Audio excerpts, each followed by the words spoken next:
and welcome to The Forum, the show about what's happening at Monroe County Community College. I'm your host, Lexi Greenwood, staff member with The Agora, which is the student newspaper at MCCC. For this episode of The Forum, we will be featuring Josh Myers. Josh, it's great to have you here today. Thanks for having me, Lexi. So can you tell me a little bit about your position at the foundation and how you got started there? Sure. I'm the executive director of the foundation at Monroe County Community College. I go back a long time at the college. I'm an alum, went back even before that. My dad worked at the college's deputy sheriff, and so he'd bring us out on Fridays and we'd go down. It used to be the cellar, used to have all kinds of games and things, so we'd come and bring him pizza and play games. And so I've been coming to the college almost my whole life. And Cool. so went to college and went on and did more college elsewhere and worked in the political world for a little while. And then kind of started my second career in fundraising. All right. I know one thing you're passionate about is the food pantry. Can you tell me a little bit about when the food pantry started and how long it's been open? Sure. We're just coming up on a year. We started in November of 2021, opened up the pantry with a turkey distribution. So we served about 100 student families. Awesome. And we're planning on doing that again this year, which is Very great. cool. So we've already got the turkeys in the freezer and looking forward to doing that again. But it really came about, we do several different surveys of students throughout the year. Yes. And it became evident through those surveys that there's a significant portion of our student population that struggles with food insecurity. Yes. And the foundation's dedicated to really eliminating all types of barriers for our students for their success. We traditionally do that through scholarships, and that's where most people know, the work that we do. Yes. But the reality is that Monroe County Community College is a relatively affordable institution in terms of tuition and fees. Where students really get tripped up is all those other expenses in life. And so while we continue to do scholarships to try to help make it more affordable for them to attend the college, the foundation has really dedicated itself to identifying areas that are barriers for students and addressing them through things like the food pantry. So we were really fortunate to start a partnership with MCOP here in Monroe. Yes. And they're our food bank partner, and so we buy most of our food through them. Yes.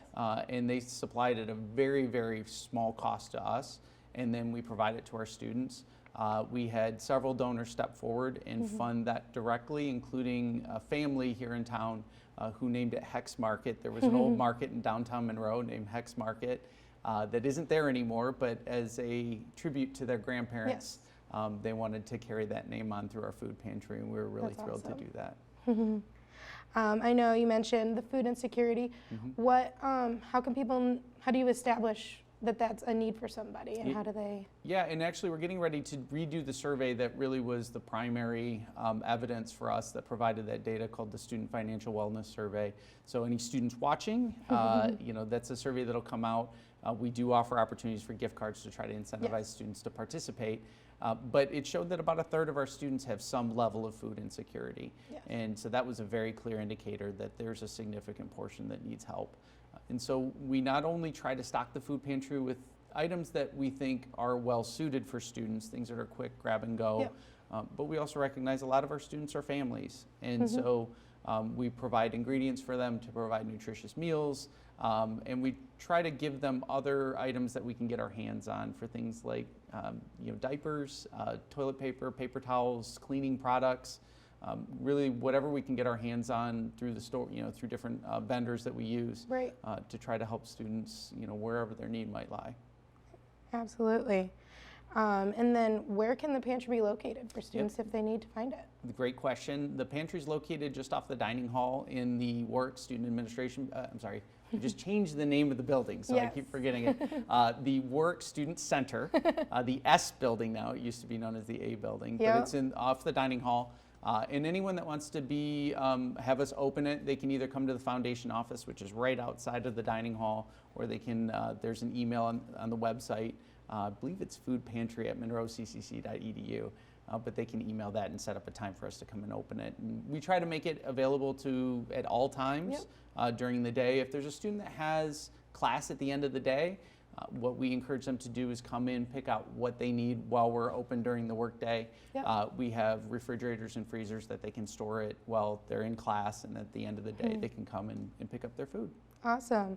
I know for the email, how long can students typically expect to have a reply if they do choose to email? It's usually within a day. Sometimes it just depends on when I see it in my inbox. But we have a student assistant who's helping me monitor that now too. So we really hope within about 24 hours we'll absolutely get back to them. I try to get back to them immediately as soon as I see it though. Very good. Yeah.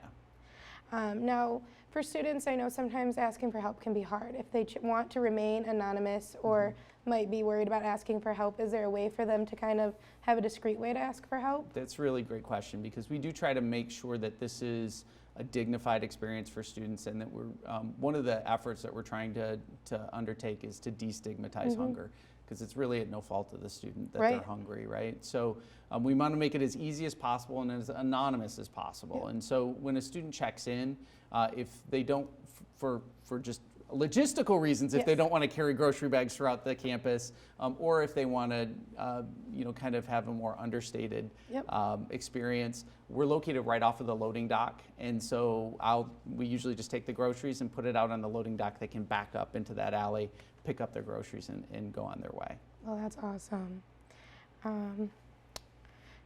I know you kind of mentioned some of the items that were available. I know I saw maybe even some kinds of clothing, possibly. What kinds of clothing and other items might even be available to families and students? Yeah, so we're actually still in our first year, so we're trying to work out some of the items that are most in demand. Right. We do have a lot of promotional items that we buy through the college for things like the fair parade, and we end up with overages of community college t-shirts and things like that. So if we're not using those get stocked into the food pantry for students.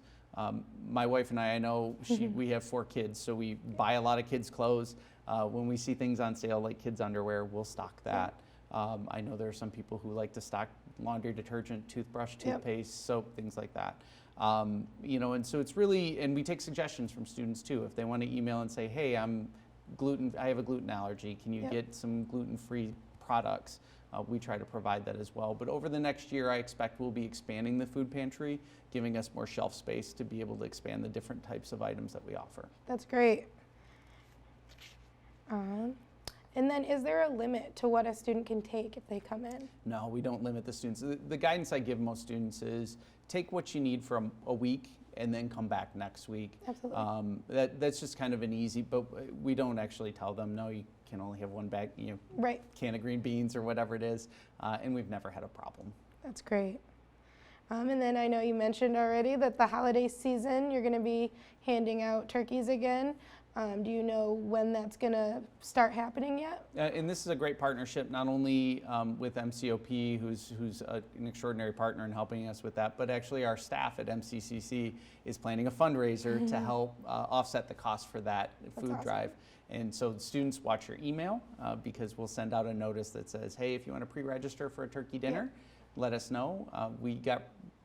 We placed all 100 turkeys in students' homes last year, so that's amazing. I expect to do that again this year. And then if anybody ever wanted to donate items, is that an option, and who should they contact to be able to do so? Great question. Actually, I just had a student come in and donated a bunch of stuff yesterday, which was very, very kind. Yes, they can just contact me.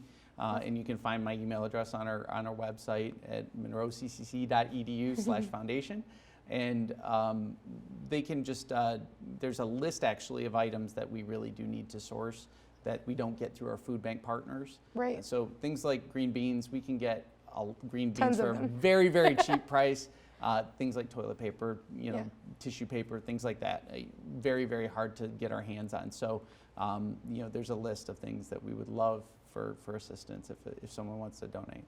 Absolutely. And we also take cash gifts too for those non-students out there, if you have anyone watching that wants to help us, because we really feel like the work we're doing in the food pantry is not just helping one student, we're often helping their entire family. And this goes for all the work that we do in the foundation. we're not just helping a single student get through school, we're really having generational impacts, right? Yes. If we're able to change the economic condition of a particular student, that goes on to their kids and their kids' kids because they're able to get a job that is able to provide for them and put them into a better economic state, and that's better for everyone in this community. Absolutely. So how did you get your passion for wanting to do the food pantry and get that started? You know, the food pantry is just one piece of a lot of the work that we're doing under this strategic pillar we call eliminating barriers. My board of directors, it's a volunteer group, has worked with us really pre-pandemic. We sat down and we said, scholarships are great, we make school more affordable, but we're still not lowering that barrier for students because they're facing so many things outside of scholarships. And so we started to work on this idea that we really need to start eliminating all barriers to student success and get them to graduation. Absolutely. It breaks my heart to see people come in and they need underwear for their children, socks for their children, soap, and they get excited to see, you know, there's toothpaste in the pantry. This is really looking out for people who are trying to improve their lives as best they can. They're working a full-time job, they're here at school, they're doing everything they can, and it's even getting harder with things like food costs going up, gas prices going up. Costs of living is getting more and more, and it's not a lot. You know, it's not a lot for us to be able to pitch in and try to help them. I love this community. I've been here my whole life, more or less. You know, kind of went away for college and came back very quickly. And I really think that we're doing very, very important work for people that really deserve it. And I think if someone's at the college trying to improve their own life and at no fault of their own, they're having a hard go at it, I think it's a really honorable thing to step in and say, hey, we can help you. And I'm very fortunate to have a lot of very generous donors who believe that. And I'm able to work through their generosity to try to put their gifts to work in the lives of students. That's awesome. All right, well, that's all the time we have for today. It's been great having you here, Josh, and learning more about you and the food pantry. Thank you so much. Thanks for joining us today. Tune in next time to see another episode of The Forum.